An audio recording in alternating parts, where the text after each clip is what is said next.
最近咱台湾离岸风电国产化政策是互欧盟认定讲这是违反 WTO 的规定。7月底依照 WTO 的规定要求进行争议解决的磋商。经济部长昨昏表示，9月份的时，经济部队组团去和欧盟磋商。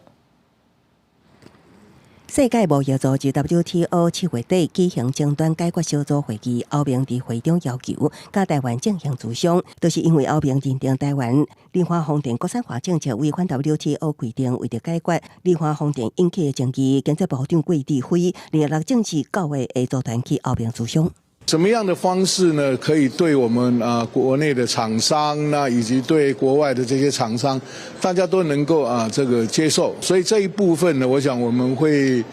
充分的这个准备。然后到欧盟去跟他们做一个比较好的协商。经济部长桂智慧强调，未来会朝开放方向讨论国产化政策。原先政府是唔茫透过国产化，会当创造台湾能源更较悬的自主甲独立性。也毋过，后日却影响部分开发商，因为补办国产化零组件成本悬，希望会当为国外来买。统计国内目前国产化的离岸风电项目，包括苏电电机所生产的变压器甲配电盘、华星化的制造电缆线、永冠生产轮毂甲基层底座组件，东莞电机生产发电机，壳件是由恒耀制造。按照即卖的 WTO 规定，伫60天内咨商无结果，双方合意，也会当个延长时间，有一寡咨询时间甚至达到1、2年。那有环保共识，欧盟将会当要求成立审计小组，伫 WTO 之下，将台湾各种法院时间真长，所付出的诉讼代价袂细。说服对方接受我们国产化这样子的一个要求，